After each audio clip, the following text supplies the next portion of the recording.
Hello, this is Matt on the Moon Lambo channel, and I have a couple of interesting Ripple and XRP related stories for you in this latest Moon Lambo hot jam. I'll be starting with this piece from crypto media outlet U Today. 66 million XRP moved by top exchanges after someone pays $4,480 fee for XRP transfer. It's like you read that, you're like, what the hell is XRP becoming Bitcoin? No, I'll explain to you what I think has happened here. But Bitcoin is the cryptocurrency that is known for high transaction fees. I mean, I remember, and I don't know what the height is in terms of transaction fees has been for Bitcoin this market cycle, but I myself saw over $50 transaction fees. And so just imagine if you're trying to move a small amount of Bitcoin. Like, what if you're trying to move like $20 worth of Bitcoin? Oh, it only costs you $50 to do that. Well, that's a reasonable price. Yikes. But here with XRP, it typically costs fractions of a penny for a single transaction, technologically superior to Bitcoin on that front. So why would it cost $4,480 for a single XRP transaction? Well, I'll get into it. Also, there's this headline from Crypto Newsflash. FX Coin and Ripple partner SBI test XRP-based forward settlement with overseas companies. And my friends, this is a new XRP use case, which it's been a while since I talked about this. There was a test that was done towards the end part of 2020, just last year. But it's actually massive. The implications of this globally are massive. And so it's so fascinating to see, while the SEC is insisting that XRP is a security of Ripple, here are other businesses like around the entire globe that are sitting there scratching their heads going, huh? Well, I guess I'm using this Ripple security to build out new business functionality for myself that has nothing to do with Ripple. So there is that. But I do want to be clear that I don't have a financial background of any kind. I am not offering financial advice, and you should not buy or sell anything because of anything that I say or write. I'm just an enthusiast who enjoys talking about crypto and XRP and all that jazz, and I make YouTube videos as a hobby, which is my most favoriteest hobby I've ever had. So back into this. $4,480. What? Ain't nobody got time for that. Anyway, over the past 24 hours, two major crypto exchanges, Coinbase and Kraken, have transferred 66 million XRP worth, almost $30 million at the time. In the meantime, a few days ago, a transaction fee of 10,000 tokens paid for an XRP transfer was recorded. Now, as far as the exchange, XRP, let me start that over. As far as the XRP movements within those cryptocurrency exchanges, there's nothing major to report there. I think it's just another one of those instances where they're moving funds around for security reasons, or they want to make sure there's sufficient funds in a hot wallet. It's probably something along those lines. What's more interesting to me in this story was that absurd, outrageous, biggest XRP transfer fee that I've ever seen. And they have this little subheading, 10,000 XRP fee for a transaction spotted.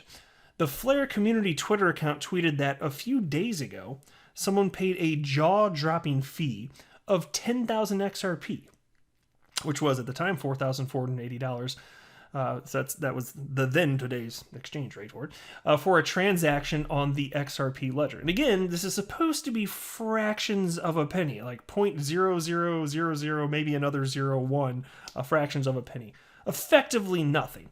And really, this is a fun side note for those of you that are new to XRP. You may not be aware of this, but first of all, the fee doesn't go to anyone.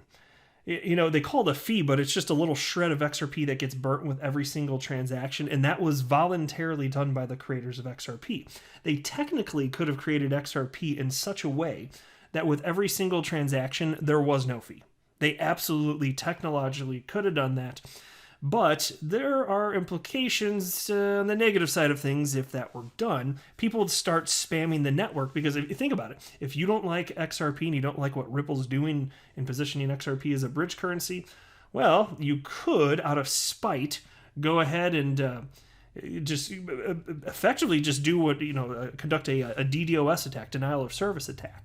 Which you see all over the internet, just like against websites. You see websites shut down when hackers just flood the servers and they can't handle the load.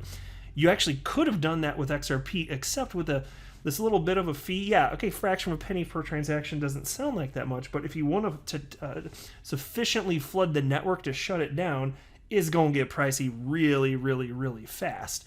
And so the small fee was by design effectively, but for the end user, it still costs effectively nothing to move XRP. What's a fraction of a penny to you?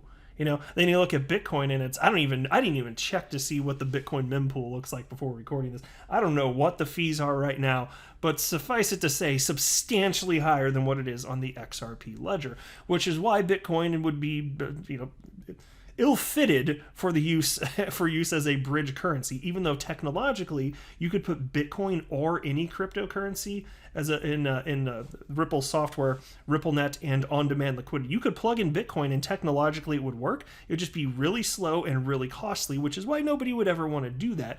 XRP's simply meant for payments. It's a beautiful thing here. And so the piece continues here. This was the community's response to a tweet in which a user wrote about a 1.04 XRP fee spotted recently.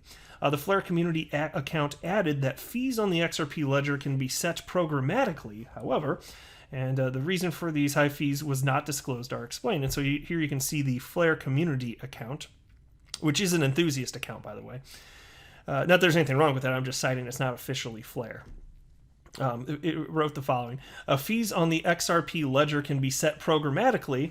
I'm not sure why someone would burn XRP unnecessarily, though. Someone spent 10,000 XRP on a transaction a few days ago.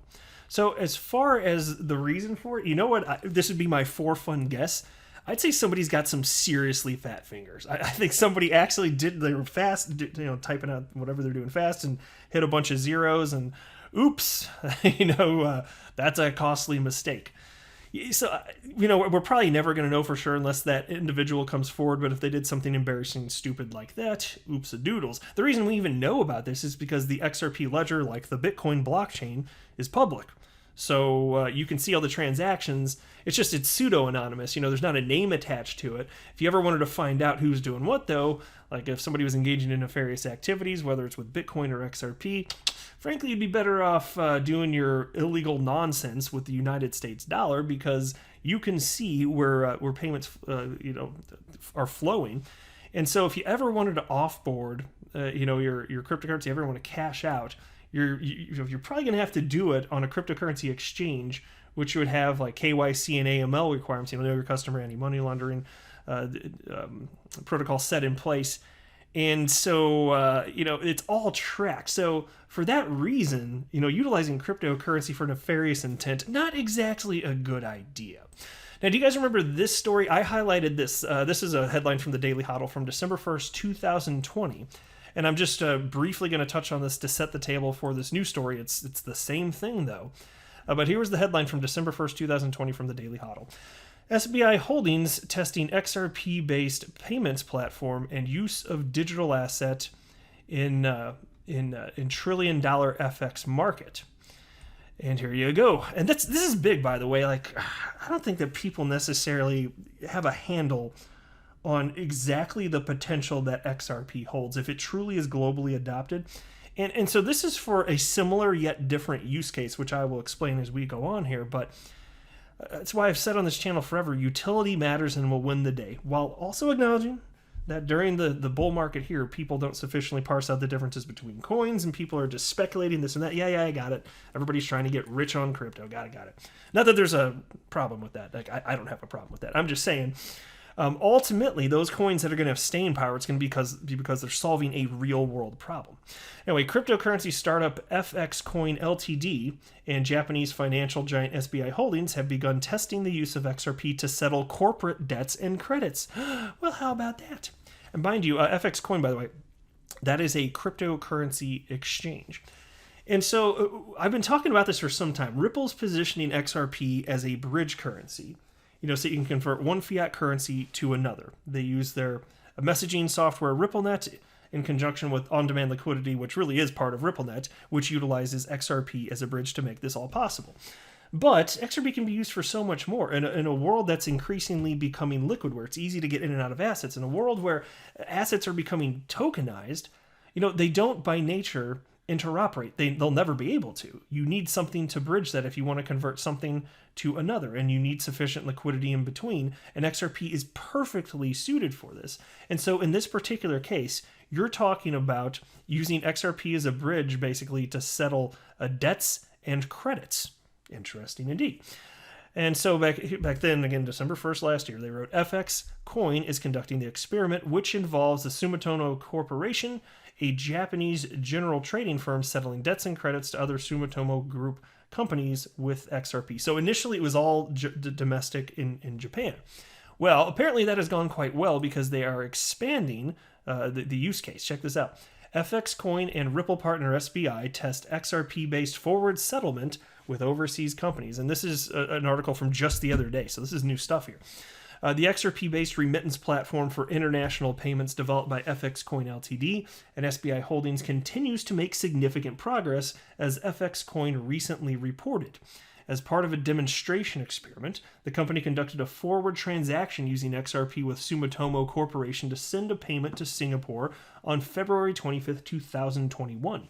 A previous demonstration experiment was conducted on November 27th, 2020, and involved a forward transaction with a group company in Japan. The transaction now executed involved Sumitomo sending XRP to Singapore on a trial basis. Subsequently, Sumitomo purchased XRP from FX Coin at a specific date by entering into a forward transaction with FX Coin to hedge the price movement of XRP. And so the reason that all of this ultimately matters is because I think a lot of people don't understand, like, what is it that's ultimately going to drive price? Well, it's always going to be the case that humans decide what an asset is worth in open markets. It's not like there's going to be some algorithm that decides because of the necessity or what it would necessitate to have such demand filled for, this particular XRP use case, an algorithm just decides XRP is worth so and so. No, it's humans speculating in an open market. It's simple supply and demand dynamics. And so if there's a sufficient blend of liquidity and price, you can fulfill certain needs and use cases.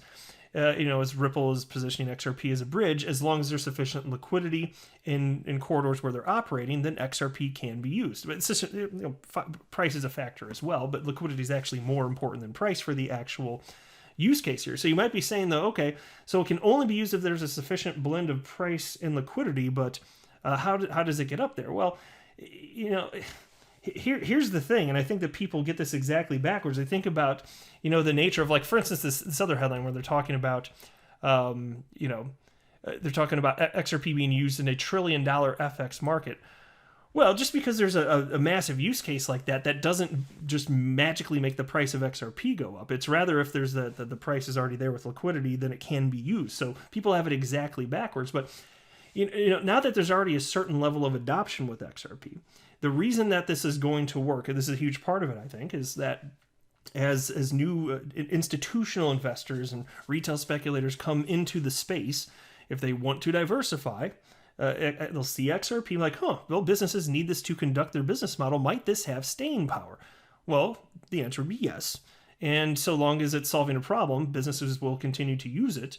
And so it'll get that additional use case of store of value. And so there's a finite supply of XRP. There is not that much. Consider that XRP ran up to almost $4 a few years ago, with roughly 0.001% of humans on the planet having ever held it at any point in time. 0.001%, it ran up to $4. And so you got to understand that this is a finite asset, and as more of it's held, even if you just think about store of value, people come in, businesses are using this. Well, I'll just park my money there because I want to diversify. Well, then there's less for other people to purchase, and so that drives up price in and of itself. And then if you're talking about market makers that are participating in on-demand liquidity markets, well, they have to hold XRP in order to facilitate those transactions. You can think about cryptocurrency exchanges that make money on the buying and selling of XRP. It has to be held somewhere, though, right? And so those are big pieces of what makes this possible. And now you're talking about additional use cases here. This is outside of simply a bridging from one fiat currency to another here. And so the piece continues. Regarding the significance of the experiment, FX Coin reports that the test was intended to demonstrate FX Coin's mechanisms for hedging against the high volatility of XRP. And here's a quote. The forward-dated transaction provided by FX Coin will work as a hedge of the price fluctuation risk associated with XRP-denominated receivables and payables of operation companies. Then the piece continues. While the first experiment demonstrated the usefulness and future potential of crypto asset forward transactions in Japan, the current test aimed to demonstrate, quote, transactions related to settlement between domestic companies and foreign counterparties. In addition, FX Coin expects that, quote, the ability to conduct a forward-dated transactions using crypto assets in commercial trades with overseas operating companies is expected to reduce settlement costs. Ding, ding, ding. How about utility? Usefulness. That's value. And what do I keep saying? As long as there's value and there's an asset that makes that possible, it deserves to be traded in perpetuity. And it will on open markets. People will keep speculating as more people jump in and see what it's actually doing. It'll just drive the price up, I believe anyway, which is not financial advice. I'm just sharing with you my personal opinion. And then they write it'll improve settlement speed and diversify settlement methods in the activities of operating companies for expanding globally in the future. All good stuff, guys. We're in the early days here, so I just wish sometimes I could fast forward like another 5 or 10 years and see what this all looks like. I guess I'll just have to wait. But I will wrap up there. I'm not a financial advisor. Do not buy or sell anything because of anything I say or write. That would be a very, very, very bad idea. Until next time, to the moon, Lambo.